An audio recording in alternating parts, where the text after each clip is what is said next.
Nos primeiros anos do ensino fundamental, as crianças aprendem a ideia de divisão usando materiais manipulativos ou usando a ideia de agrupamento ou de distribuição.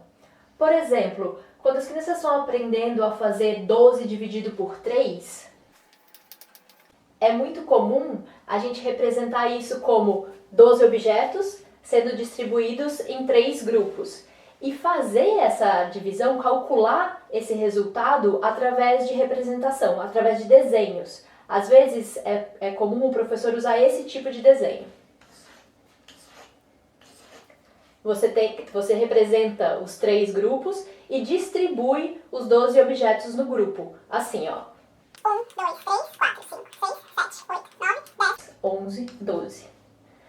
Nesse tipo de representação, fica muito transparente, fica muito claro onde cada elemento está colocado. Então eu tenho os 3 grupos que eu estou dividindo e os 12 objetos que eu tenho para distribuir para esses grupos. E a resposta está aqui dentro.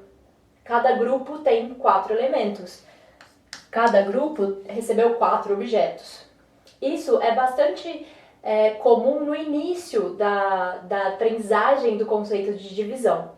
O problema é que para números muito grandes, essa ideia não é tão legal, ou melhor, ela pode até ser útil, mas ela vai ser muito longa, você pode se embananar aqui com um monte de objetos para distribuir. Se você tiver muitos grupos, você vai ter uma representação gigante aqui, e isso não facilita a visualização mais como a gente tinha antes nessa representação. Além disso, esse tipo de representação não se aproxima do algoritmo tradicional da divisão, que em algum momento a gente quer que os alunos consigam fazer. Então, o que a gente vai fazer agora é tentar usar uma representação parecida com essa, mas que possa ser feita com números maiores. Por exemplo, com os valores que vocês acabaram de fazer a divisão na etapa anterior. 342 dividido por 3. Vamos ver como é que vai ficar? Então, vamos resolver agora o 342 dividido por 3, usando uma representação parecida com essa daqui. Eu também tenho 3 grupos, então eu vou desenhar 3 grupos aqui, onde eu quero distribuir agora 342 elementos. Mas ao invés de fazer um por um, como eu tinha feito aqui, eu vou fazer com quantidades maiores. E aí a ideia, inclusive, pode ser usar valores que as crianças estejam mais confortáveis. Por exemplo, de 10 em 10. O que acontece se eu distribuir 10 para cada um desses grupos? Ora, eu consigo ver que eu já distribuí 30 unidades ao todo aqui. Então eu não tenho mais 342, eu já tenho que subtrair daí esses 30. Então, agora eu ainda tenho 312 objetos para serem distribuídos em 3 grupos. Poderia sugerir que fossem distribuídos 100 para cada grupo. Como é que ficaria isso?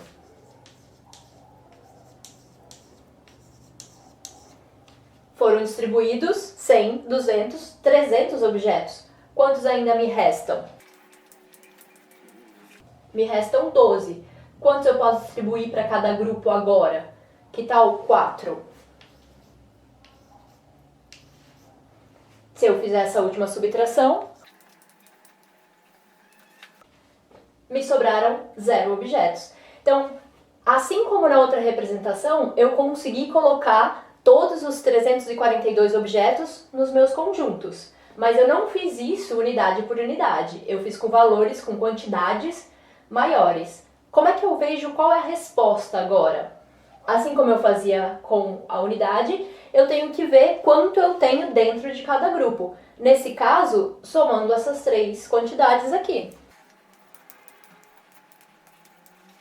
Isso me deu um total de 114 em cada um dos grupos. Então eu sei que 342 dividido por 3 dá 114.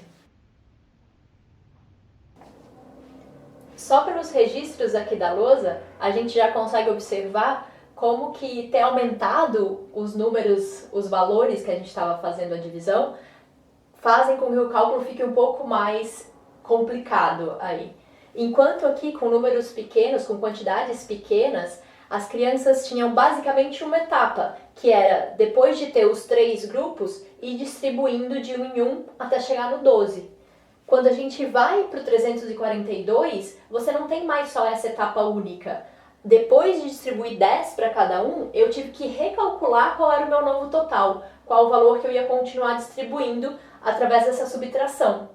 Então, a cada etapa, a cada nova distribuição que você faz, precisa ser recalculado o total que você tem para continuar distribuindo. E isso acrescenta uma dificuldade extra no cálculo dessa divisão.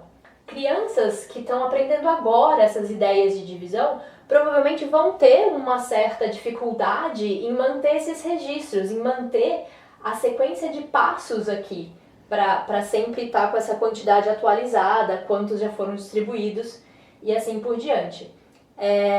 Então essa sistematização não deve ser tão automática para crianças pequenas, que estavam acostumadas antes com esse tipo de algoritmo, que tinha uma etapa só. Então o que a gente vai fazer aqui no microcurso é sugerir um jeito de representar uma divisão assim, só que usando uma tabela. A tabela talvez ajude os alunos a manter esses registros de forma organizada. Passa para a próxima etapa para você ver como é que vai ser isso.